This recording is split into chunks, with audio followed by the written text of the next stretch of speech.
Assalamualaikum warahmatullahi wabarakatuh.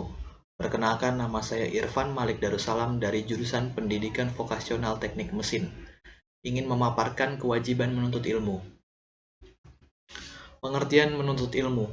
Ilmu berasal dari bahasa Arab yaitu alima, ya'lamu, ilman, yang berarti mengerti, memahami benar-benar. Ilmu adalah segala hal yang berasal dari Allah melalui Rasulullah Muhammad SAW. Segala ilmu pengetahuan yang kita ketahui sekarang berasal dari Allah lewat para nabinya agar manusia lebih mudah menjalankan kehidupan, yaitu segala hal yang dapat membantu memudahkan urusan manusia di dunia sehingga ia lebih mudah untuk beribadah kepada Allah. Dari Ibnu Abbas radhiyallahu anhu bahwasanya Rasulullah SAW bersabda, sebaik-baik dunia dan akhirat harus dengan ilmu dan sejelek-jeleknya dunia dan akhirat tanpa ilmu. Hadis riwayat Dailami.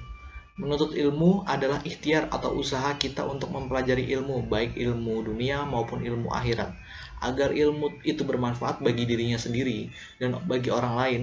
Ilmu dunia dicari untuk memudahkan dalam hidup di dunia ini, baik dalam menjalani kehidupan sehari-hari maupun saat bekerja. Dan ilmu akhirat penting dicari agar kita memiliki tuntutan dan tidak tersesat dalam kebatilan.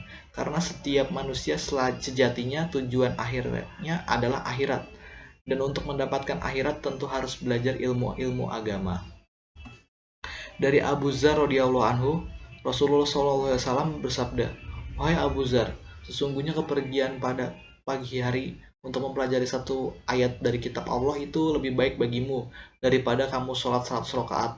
Dan sesungguhnya kepergianmu pada pagi hari untuk mempelajari satu bab dari ilmu, baik diamalkan atau tidak, itu lebih baik bagimu daripada sholat 1000 rakaat." Menuntut ilmu adalah suatu usaha yang dilakukan oleh seseorang untuk merubah tingkah laku dan perilaku ke arah yang lebih baik. Karena pada dasarnya, ilmu menunjukkan jalan menuju kebenaran dan meninggalkan kebodohan. Dasar hukum menuntut ilmu.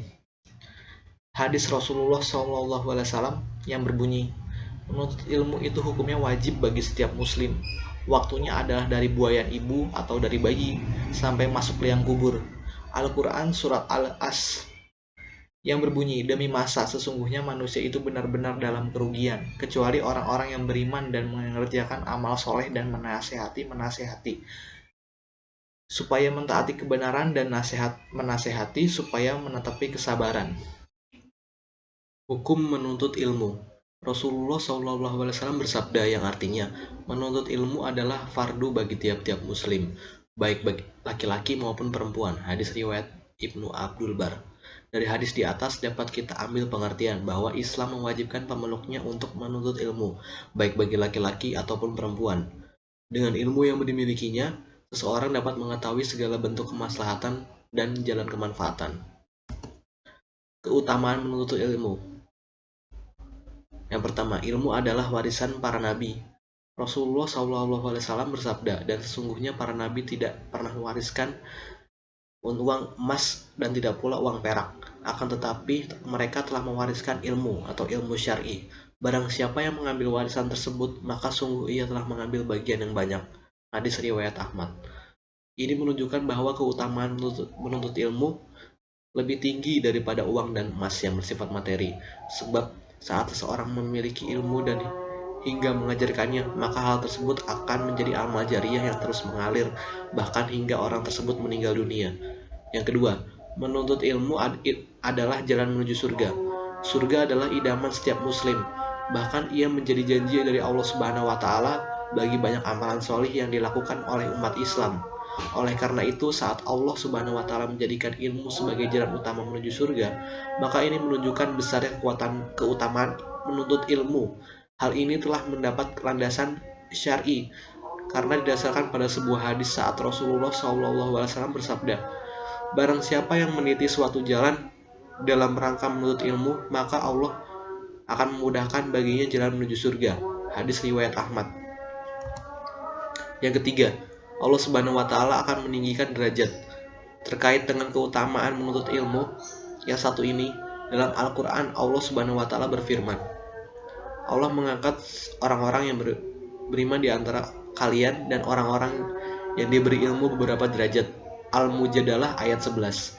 Tentang tafsiran atau arti dari ayat ini, Imam Syaukani berkata, dan makna ayat ini bahwasanya Allah mengangkat beberapa derajat orang-orang beriman dari orang-orang yang tidak beriman, dan mengangkat beberapa derajat orang-orang yang berilmu dan beriman dari orang-orang yang hanya beriman. Maka barang siapa yang memadukan antara iman dan ilmu, maka Allah mengangkatnya beberapa derajat karena imannya, lalu Allah mengangkat derajatnya karena ilmunya. Yang keempat, Allah Subhanahu wa Ta'ala ingin memberi kebaikan, menjadi keutamaan menuntut ilmu selanjutnya.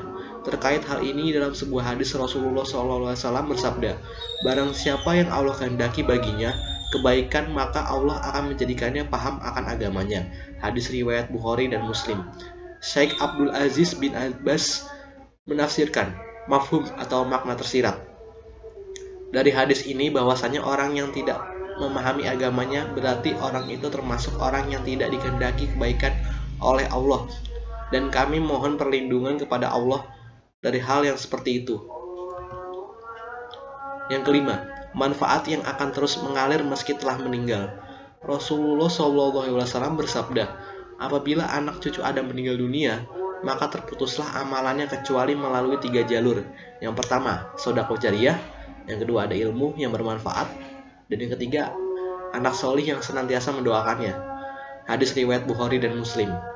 Siapa yang tidak ingin terus mendapatkan pahala meski telah meninggal? Hal ini akan didapati bagi orang yang bersungguh-sungguh dalam menuntut ilmu. Sebab ilmu tersebut bukan hanya bermanfaat untuk dirinya, tapi juga untuk orang lain. Itulah beberapa keutamaan menuntut ilmu beserta adabnya yang bisa dipraktikkan demi mendapatkan pahala yang berkah juga bermanfaat bagi sesama. Pentingnya mengamalkan ilmu. Setinggi apapun seseorang menuntut ilmu, jika tidak diamalkan maka dengan sendirinya ilmu tersebut akan mudah hilang. Ilmu akan bertambah jika diamalkan. Sebaliknya ilmu akan menghilang jika tidak diamalkan. Orang yang mengajarkan ilmu akan mendapatkan balasan pahala seperti pahala orang yang mengamalkan ilmu tersebut. Dan yang lebih utamanya lagi ialah pahala seorang alim akan terus bermanfaat dan tidak akan terputus meskipun telah wafat. Sekian dari saya, kurang lebihnya mohon maaf. Wassalamualaikum warahmatullahi wabarakatuh.